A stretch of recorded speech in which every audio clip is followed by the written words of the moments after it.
Luhut Binsar Panjaitan, politisi Indonesia, Jenderal TNI, Horpurn. Luhut Binsar Panjaitan, MPA, lahir tanggal 28 September tahun 1947, adalah Menteri Koordinator Bidang Kemaritiman Republik Indonesia Kabinet Kerja pada Juli tahun 2016 dan dipilih kembali pada masa Kabinet Indonesia Maju pemerintahan Presiden Joko Widodo dan Wakil Presiden Ma'ruf Amin periode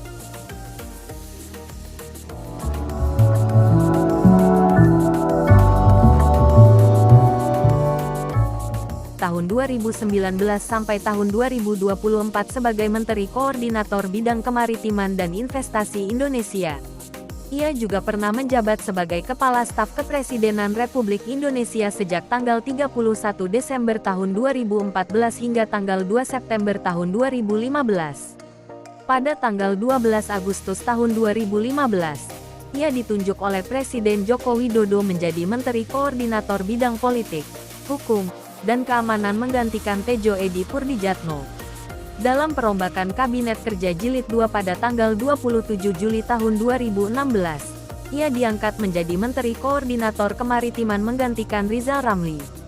Pada tanggal 15 Agustus tahun 2016, Presiden Joko Widodo mengambil langkah terkait polemik kepemilikan paspor Amerika Serikat AS oleh Menteri Energi dan Sumber Daya Mineral (ESDM) Archandra Tahar, sehingga Presiden memberhentikan Archandra secara terhormat dari Menteri ESDM dan menunjuk Luhut yang juga menjadi Menko Maritim untuk menjadi pejabat sementara PIT, Menteri Energi dan Sumber Daya Mineral. Sebelum masuk dalam Kabinet Kerja, Luhut pernah menjabat sebagai Menteri Perindustrian dan Perdagangan tahun-tahun 2000 sampai tahun 2001 saat Abdurrahman Wahid menjabat sebagai Presiden RI tahun 1999 sampai tahun 2001. Sebelum menjadi Menteri Perindustrian dan Perdagangan, ia menjabat Duta Besar Republik Indonesia untuk Singapura.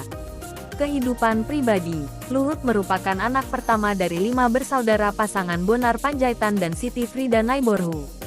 Ia menikah dengan Devi Simatupang dan memiliki 4 anak, yaitu Paulina, David, Paulus dan Kerry Panjaitan. Karir di pemerintahan, pada tahun 1999, Presiden B.J. Habibie mengangkatnya menjadi Duta Besar Republik Indonesia untuk Republik Singapura pada awal era reformasi. Kepiawaian Luhut dalam diplomasi dianggap mampu mengatasi hubungan kedua negara yang sempat terganggu dan kurang selarasnya komunikasi antar pemimpin negara sepeninggal Presiden Soeharto. Dalam 3 bulan pertama masa jabatannya, ia mampu memulihkan hubungan kedua negara ke tingkatan semula. Pada masa pemerintahan Presiden Abdurrahman Wahid, Gus Dur, Luhut ditarik dari Singapura sebelum masa baktinya berakhir. Gus Dur mempercayakannya sebagai Menteri Perdagangan dan Industri Republik Indonesia. Presiden pada era pemerintahan selanjutnya pun bermaksud untuk mempercayakannya kembali sebagai menteri. Tetapi Luhut menolaknya karena ia menjaga etika terhadap Gus Dur. Pada tanggal 31 Desember tahun 2014, Luhut dilantik menjadi Kepala Staf Kepresidenan Indonesia yang pertama oleh Presiden Joko Widodo. Pada tanggal 12 Agustus tahun 2015, Luhut ditetapkan oleh Presiden menjadi Menteri Koordinator Bidang Politik, Hukum dan Keamanan sebelum dipindahkan lagi menjadi Menteri Koordinator Bidang Kemaritiman pada tanggal 27 Juli tahun 2016.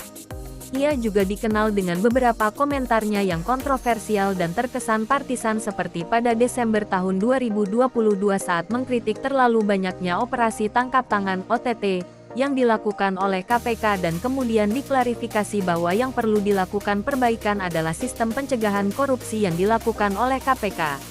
Pengembangan masyarakat. Pada tahun 2001, Luhut memiliki ide membangun yayasan dan sekolah untuk masyarakat yang membutuhkan. Lalu bersama istrinya, Devi, Luhut membuat sebuah yayasan misi sosial, Yayasan Del, yang bertujuan untuk mengoptimalkan sumber daya manusia Indonesia agar menjadi manusia yang berguna bagi bangsa dan negara.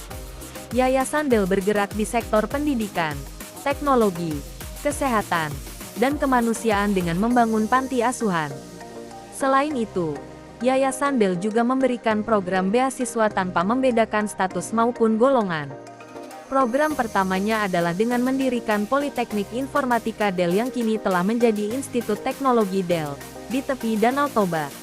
tepatnya di Sitoluama, Lagu Boti, Kap, Tobasa. Saat ini, ITDEL telah membuka program studi baru, yaitu S1 Teknik Manajemen Rekayasa, Teknik Bioproses, Sistem Informasi dan Teknik Informatika, serta D3 Teknik Informatika. Institut Teknologi DEL ditujukan untuk anak berbakat dan dari keluarga tidak mampu Indonesia. Sejak didirikan, Institut Teknologi DEL bekerja sama dengan ITB Bandung, NIT India dan Wollongong University Australia. Luhut juga mendirikan Yayasan Luhur Bakti Pertiwi yang telah melahirkan 250 alumni generasi muda berjiwa pemimpin berintegritas tinggi dari 23 provinsi. Selain itu Luhut juga mendirikan Yayasan Lingkar Bina Prakarsa sebagai lembaga independen dan non-partisan untuk menjadi pusat studi kebijakan dan pendampingan strategis. Kewirausahaan. Pada tahun 2004, Luhut mulai merintis bisnis di bidang energi dan pertambangan dengan mendirikan PT Toba Sejahtera Group.